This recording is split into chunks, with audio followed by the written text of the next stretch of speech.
तो अब जान लेते हैं कि क्या बेसिक एजुकेशनल क्वालिफिकेशन या फिर क्या बेसिक एलिजिबिलिटी क्राइटेरिया है अगर आप प्राइमरी के लिए अप्लाई करना चाहते हैं। तो अगर आप प्राइमरी के लिए अप्लाई करना चाहते हैं आपको 10+2 पास होना चाहिए 50% मार्क्स के साथ। अगर आप अनरिजर्व कैटेगरी में आते हैं, तो अगर आप रिजर्व कैटेगरी में आते हैं 5% आपको डिस्काउंट मिल जाता है।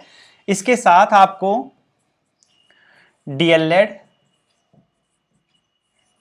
पास होना चाहिए, या फिर आपने डीएलएड स्पेशल किया हुआ हो या फिर आपने बीएलएड किया हुआ हो, तो आप इसे अप्लाई कर सकते हैं। इसके साथ अगर इनमें से नहीं है तो अगर आपने ग्रेजुएशन किया हुआ है 50% मार्क्स के साथ अनरिजर्व कैटेगरी के लिए, रिजर्व कैटेगरी में है तो यहाँ पे 5% डिस्काउंट है, और साथ में आपने डीएलएड किया हुआ है तो आप इसे अप्लाई कर सकते हैं। तो ये हमने प्राइमरी के लिए देख लिया। चलिए अपर प्राइमरी के लिए देख लेते हैं।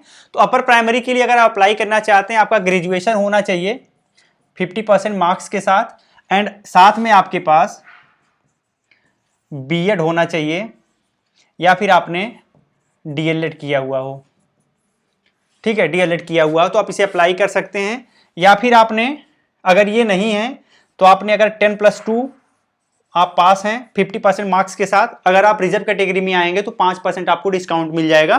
तो अगर 10+2 पास हैं, साथ में आपने बीएलएड किया हुआ है या फिर बीए एड किया हुआ है या फिर बीएससी बीएड किया हुआ है, तो आप इसे अप्लाई कर सकते हैं।